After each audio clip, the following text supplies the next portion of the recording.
Hello, everybody. I'm Riley Woodall, and welcome to the toss-up. Nice toss, Joe. We won't talk about Victor too much, my man, I promise. Well, we're already halfway through October, and temperatures are dropping fast, which means it's time to grab your basketball jerseys and popcorn and go watch your favorite players ball out. We're talking everything NBA today and previewing the upcoming 2023-2024 year that just might have the same amount of drama and excitement that the offseason did. Stick around because it's all next on the toss-up.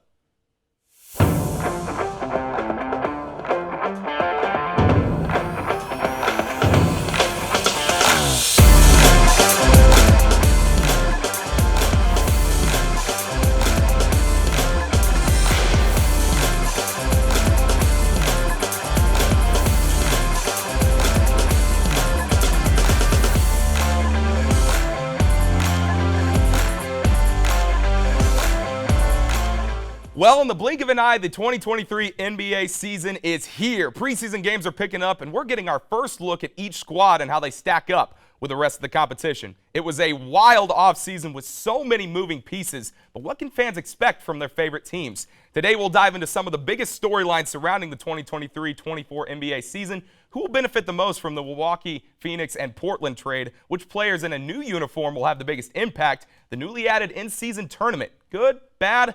All right. We're here to break that all down for you, and I'm joined by an amazing group of people, as always. Gabe Fenster, Sam Heuser filling in for my man Elias Corey. You'll see him later in the show. Our very own Andrew Eastwick. And then also in the studio with us is Ben Polonsky, here to break everything down for the NBA season. Gentlemen, thank you so much for joining me. Gabe, I'm going to go to you first. A lot to get into, but I think we got to start with the IU boys. So Jalen Hood-Schifino's on the Lakers. Trayce Jackson-Davis is on the Warriors. What do you expect from them this season, and how will they impact their teams? Maybe not this year, but maybe down the road, too. Well, look, I'm an IU fan. I love IU. I love everything about IU. And I'm not here to talk bad about any IU players, but this is a league. This is the professional league. And there's a reason that Trayce Jackson-Davis was drafted late. And Jalen, I don't know how much playing time he's going to get behind a player like LeBron, who's going to be holding the ball the majority of the time, and he's behind players like Gabe Vincent and D'Angelo Russell, so I don't know how much playing time Jalen's going to get. Trayce, on the other hand, the Warriors are undersized, so Trayce is going to be adding a big man piece to their game, as well as a lob threat, a nice screen setter. He's going to be doing some things. I don't know how much playing time he's going to get necessarily. He's going to be behind guys like Dario Saric, Kevon Looney, Draymond if he plays the 5. So, again, I don't know how much time he's going to get playing, but if he is going to be doing something, he's going to make some sort of impact. You know, I'm gonna kind of say the same thing here. When you're on a team, when you're a rookie that is always in playoff contention, arguably both those teams are in title contention as well. You're really not going to get that much time. I mean, obviously you're going to learn from some of the best players. I mean, there's a guy like Kevon Looney who's not a well-known face, but he still makes a huge impact. Trayce is going to learn from him. Jalen Hood-Schifino, D'Angelo Russell's a seasoned veteran, honestly, in this game now. They're going to learn a lot, but they're not going to do a lot this year. They're going to be great in practice. They're going to help boost the team in practice a lot. Squad guys. They're going to be great practice squad guys. They're going to boost Making the team, their contributions, yeah. They might help the chemistry a little bit, but other than that, it's not going to be much. Andrew, what do you think? I think that you guys hit the nail on the head in large part with both Jalen and Trayce. I think that with both of those teams, with older star players that are really looking to maximize this last window, it's not the time for a rookie like Jalen Hood-Schifino, especially one as young as he is, to make an impact on that team. However, speaking of practice squad contributions, before the preseason began, word out of Lakers camp was that Jalen Hood-Schifino was knocking everybody out of the park with his playmaking, his ability to read the floor and make the right play, and his point of attack defense. And so, if you are going to see him play on the floor this season, it's probably going to be for one of those reasons. And now, exactly as Gabe said with Trayce Jackson-Davis, you can use Kevon Looney as a very accurate comparison point for him as another undersized big that maybe doesn't bring the most conventionally athletic skills to the table, but understands how to read the game, just like Looney does, playing next to guys like Steph and Clay, who are such good movement shooters. And he adds a new element in that he's a lob threat much more than Looney. Looney's a very ground-bound player. They don't have a lob threat on their team. They do have Chris Paul on their team now, who has historically throughout his entire career loved playing next to a lob threat that he can run the pick and roll with. So if either of them are going to touch the floor this season, I would say that maybe Trayce has a higher chance than Jalen. But if we're looking forward, both of them possess skills that the teams are definitely going to value in the future. So I'm going to bring my man Ben in here to talk a little bit about the big 3-team trade that happened in the offseason. Ben, it was between Milwaukee, Phoenix, and Portland. Who won, who lost, and in your opinion, why did these teams win or lose, respectively? Well, I think it was actually a good 3-team trade. I think each team benefited, but I think they each lost a little bit. But I would have to say the Suns benefited the most. They added Nurkic, they added Grayson Allen, and they got rid of Aiden, who was someone who was kind of just like a loose link on their team. Like, they couldn't really figure him out, and I think he'll do better on the Trailblazers. But as a Celtics fan, I want to hate on the Bucks a little bit, so I want to say that the Bucks lost the trade as they got Dame, who's a great player. He's going to get 30 a night. He's going to hit his deep threes. But at the end of the day, he's not as good a defender as Drew Holiday, and they lost the shooting of Grayson Allen. So I would say the Bucks lost, but that's just me. So, Ben, outside of the big 3-team trade, which player do you think will have the biggest impact on their new team this season? Oh, well, I think Kristaps Porzingis is going to be an all-star caliber player. He's going to stretch the floor. He's going to shoot threes.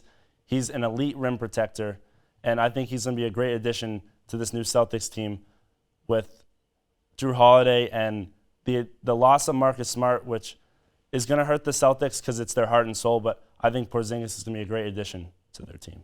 So Ben talked about Kristaps Porzingis to the Celtics, guys. Another one, Chris Paul to the Warriors. You kind of joked with me a little bit on this before we came on camera, Gabe, but Bruce Brown to the Pacers.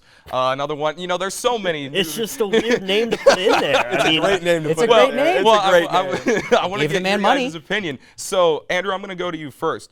Same question I asked Ben. A new player on a new team that you think could elevate the team or maybe will shine individually? So there's a lot of really good answers, as you just said. I'm going to save some of them for the rest of them. So I'm going to go with a little bit of a Hey, curveball. you know everything. With all Basketball encyclopedia. With apologies, I'm a Spurs fan. I'm going to say Victor Wembanyama. With apologies. No. I think that the degree to which that he can transcend the most, not expectations, but the baseline with which we see rookies come into the league because of his height and the way that he's able to bend the court with his defense. I think that as it pertains to a Spurs team that was terrible last season, if we want to talk about impact from year over year, I'm not saying the Spurs are even going to be a playoff or even a play-in team. They might well be bad again, but I think that it's going to be a worlds different with Victor Wembanyama on the court. Sam or Gabe? I'm going to let Gabe go first. I I'm don't gonna want let to Sam take go yours. first. No, please. Sam, take it away. Okay, I'll Go take. ahead. So I have two. This is why I wanted you to go. I have two. I'll go first then. Yeah. No, I'm just okay. joking. Yeah. So I'm a Pacers fan, obviously. So I got Pacer bias. So I'm gonna go Obi Toppin. Obi Toppin, when he started under Tom Thibodeau, when Tom Thibodeau let him do what he needed to do, he had really good efficiency. His 3-point percentage went up immediately. He was getting more aggressive on defense. He was being more aggressive, staying in the paint, and not just trying to be a lob threat. You know, going out doing what he needed to do. And the second guy I'm going to talk about is going to be Marcus Smart. Marcus Smart on the Grizzlies is going to be a great pickup for that young core because they're still young. They still have the Defensive Player of the Year in Jaren Jackson Jr. They still have, who was in the MVP race last year with Ja Morant. Marcus Smart's going to go out there, and he's going to give them that edge on defense that, you know, they have it in the paint, but now they're having it on the perimeter too. And he's on a new team. He's been so accustomed to the Celtics team. Oh, I can do this. If I want to take the shot, I can take the shot. Now he has something to prove again. Now he has to go, oh, I can be Defensive Player of the Year again. Oh, I can make the shots I need to make. Oh, I can be more aggressive. I'm going to jump this. I'm going to do that. Something that we haven't seen, I feel like, since he won Defensive Player of the Year, which was obviously not that long ago, but at the same time, he's going to bring a new aggression that I feel like we haven't seen before. Gabe, I'm interested to see what you're saying because you're kind of over here with the Socrates like pondering face. Yeah, over because here I'm with trying to the, think with of the a hand on new the chin. person. I tried to let you go. I tried to let you go. I told him. We were I tried to discussing let you go. beforehand. I didn't want to tell him who I was thinking of, and we were naming a bunch of people, and he was like, "Oh, I got this guy and this guy." None of them were Marcus Smart. I did say Marcus Pulled Smart. that one I said out. Marcus Smart. Pulled that Let's- one so- out. I think we both said who do Marcus. you got? Yeah, we both said Marcus Smart. I have Marcus Smart as well. I'll just add on to that because I'm not just going to skip over myself. But like you said, they are Talk about Bruce Brown a little Yeah. bit. Why would I talk about Bruce Brown? Speak. Let the man Marcus speak. Let the man speak. Smart. Like he gave all his heart to the city of Boston, and they just released him just like a stray dog, honestly. And Okay. Yeah. I mean, Ben clearly doesn't agree. Keep going. and he really is something to prove this season. And he's going to a team that is losing their star point guard for the first 25 games, I believe it is. Mm-hmm. So he's going to be the starting point guard in that role. He's bringing a defensive anchor to the team. You got Jaren Jackson Jr., Defensive Player of the Year last year. Marcus Smart, the Defensive Player of the year before. 2 years in a row as Defensive Players of the Year. Last year, with Jaren Jackson alone, they were top 5 in opponent points per game. Now you're adding Marcus Smart at the point guard. They're just going to be a defensive, unstoppable team. So I'm gonna ask something of you guys real quickly, and it's gonna be a little bit of a challenge. But I want to get into this real quick before we get into the last question. They added the in-season tournament, right? That's going to take place starting November 3rd and December 9th.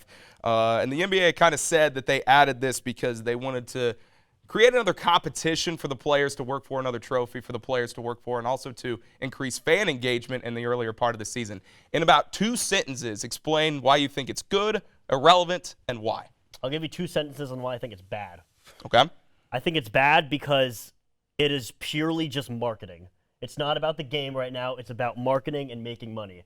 And that's taking away the value of the game. Second, it's taking away the value of the playoffs. Because teams who win the in-season tournament, the fans of those teams are going to be using that as a crutch for when their team doesn't make it far in the playoffs. Oh, we won the in-season tournament. It's lowering the value of the playoffs. Because it's just not who won the playoffs last year. It's, oh, but we won the in-season tournament last year. So I just think it's lowering the value of the playoffs. Sam, even quicker. Oh, my bad. I love it. I love it. And here's why. It's marketing. That's exactly what the NBA needs right now. Because they're getting that younger audience. Why not pull in more people, more people, more people? Expand the game. I love the game. Expand the game. I'm going to say also, it's not taking away anything for the playoffs. I'm sorry to completely go at you here. It's not taking away anything in the playoffs. Is it adding to the playoffs? Here's the thing. It's doing nothing for the playoffs. It's separate from the playoffs. It's doing nothing for the playoffs. the playoffs. Of course it's separate for the playoffs, but it's in the season, and it's another championship to be put on the belt. It's giving those players. I mean, it's the same thing with the summer league. They're getting a ring now. You can't it's bring not doing anything. The summer league isn't the it's players nothing. playing Exactly. on the regular season. But how about the play-in tournament, though? Andrew, what do you think? So I would say that we should look to the NBA's other recent instance of doing something like this, which was the implementation of the play-in tournament a couple of years ago. And there was a lot of debate and opinion on both sides on whether or not it was going to be a good thing for the league. And I think that 3 years in, we can say that it has been an unequivocal success from not only the marketing perspective, teams are competing really hard to get a top 6 seed in the playoffs. There's it's a 1-game elimination that doesn't happen other times in the NBA. I think that the fact that we have now a single elimination tournament that exists tangentially to the playoffs gives teams another thing to compete for, gives fans another thing to root for, and overall I think gives the league a more competitive atmosphere at a time in the season when it kind of needs it. I just want to add one more thing. Let the competitors compete. Well, here's the thing. Compete. Real quick. What do you I just want to say this kind of reminds me of the bubble in a way, because people are going to use this in-season tournament as, oh, this did count, oh, it didn't count, kind of bubble thing. That's all I want to say. I think the real so different. I think the real know the bubble counts, and the real will know the in-season. I want to bring my man Ben back in here before we go to break. Ben, which team do you see making the biggest jump from last year to this year? Doesn't have to be a team that missed the playoffs to make the playoffs. Just team that you think is going to improve exponentially this year. Well, this may surprise some people, but I think the Houston Rockets are going to be the most surprising team. I think they're going to make a big jump. They added some veterans. They got Fred VanVleet, Dylan Brooks. So they got a little more defensive intensity on their team. And they got a good rookie that I think is going to be great for them defensively. And also, I think that the young players, Jalen Green and Sengun, are going to be a great fit together. And I think that they're no longer going to be a joke in the NBA. And I think they're going to make a serious run to try to make the play-in tournament. Okay, real quickly. One team, one word, go. I'm going to go with the Orlando Magic, and I'm going to use the word growth. One word. Growth, go. It was like 4. Pistons. Building to the word. And I'm going to go new. Gabe. Portland. Young. Well, coming up after the break, we have a special segment for you where we test the guys' basketball athletic ability. We'll be right back.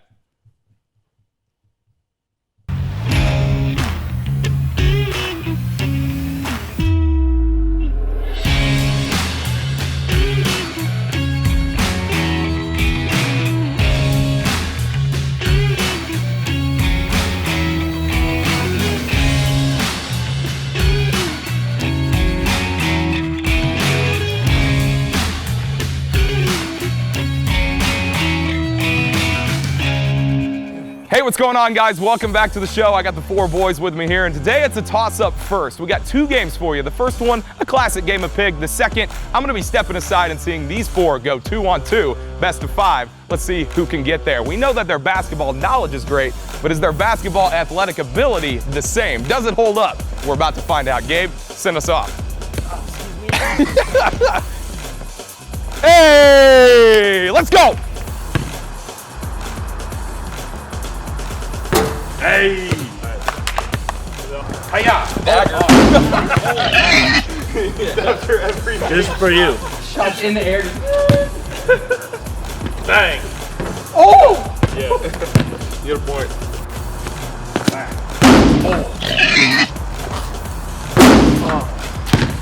All right, I'm gonna do swoosh. All right, nothing but net. Boo. Swoosh. I was ready for that to go out. We're just 5 minutes of our highlights. Yeah, Riley. Yeah, Riley. Hey, they're all worth 2. They're all worth 2. Oh! All right, pass it. Bang! Bang! Bang! Hike. All right. I'm gonna get Riley out with a nice little free throw. Oh, yeah. No, you won't. Send it home. Bang! Bang! Na, na, na, na. One, that's one point. Yeah. Ain't getting me out, but Ben's getting the letter. Oh! Oh, my. This guy's different. Oh! Made of what it takes. Stay alive. Oh. Very clever. Oh! And let's go.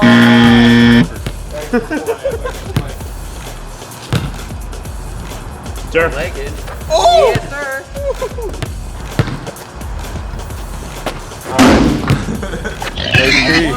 There's P. Let's go, Fenster. I am in trouble. I am in trouble, ladies and gentlemen. Bang. That was really bad. Lefty reverse. That's free.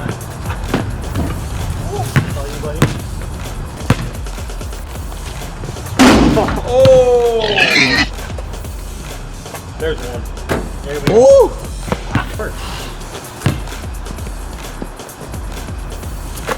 Oh! Clutch. Clutch. Here we go. Let's go, baby. Yeah. Stay alive. Oh! Dun City. No. Dun City. I'll just step into this.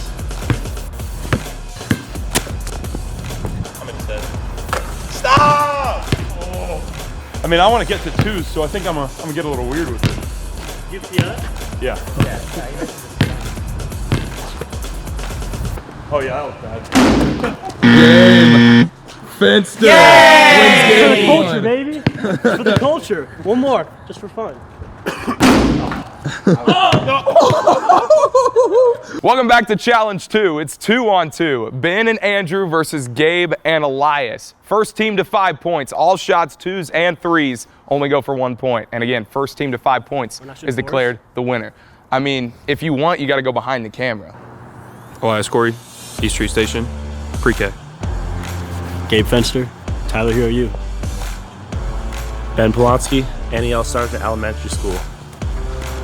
Andrew Eastwick, Brick University. 5. No, make it, take it. First team to 5. Oh!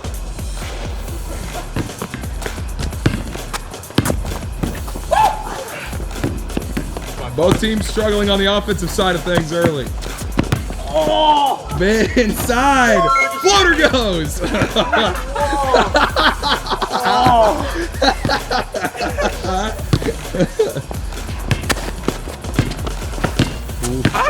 Pick and roll. Gabe's open. Oh no! Tough shot. Oh, with the moves, can't get it to go. Oh, Elias might be coming in. Elias. No. Oh, man. Inside. Got it. Gotta help out. Come on. Come on. 3. Dang. Team Polonsky and Eastwick up 3-0. Bro, I had it. I got it. Oh. Bro, you're going to lose us this game, Gabe. Oh. Come on now. Oh. Yeah, baby. Oh, out of bounds. Out of bounds on Eastwick. Yep. Yep. Diving on the floor. Nice. Dude, that would have been sick. Whoa. Oh. Oh. Oh. There's no one here. Who? Gabe, you. Wow. Game point. You got, it's 4-0. What about winning by 5? You're going to win by 2. Back. Gabe, get there. Oh. Bro, I'm open. No, everyone on the other team is guarding you. I'm open. Yeah, I got it. Oh, lost it. Come in this side. He wants it. Oh! Final words from the winners. Good team victory. Played hard, both ends. If we're gonna call that a team win, this was not a team loss. No. That's on Gabe. That's on Gabe. Okay. I want to look at the stat sheet and how many shots each person took and how many actually hit the rim. Bro, I hit the rim a lot. Well, that's going to do it for us this week. Be sure to follow our new Instagram and Twitter at the TossUp23 and the TossUp IU respectively. And to continue the discussion, follow us on Instagram and Twitter at IUSTV Sports. Joe will be back with you in the studio next week with another amazing show that you're not going to want to miss. Joe, I'm passing it back to you. Don't fumble the bag. No pun intended. Or maybe there is. You'll have to find out next week. God bless.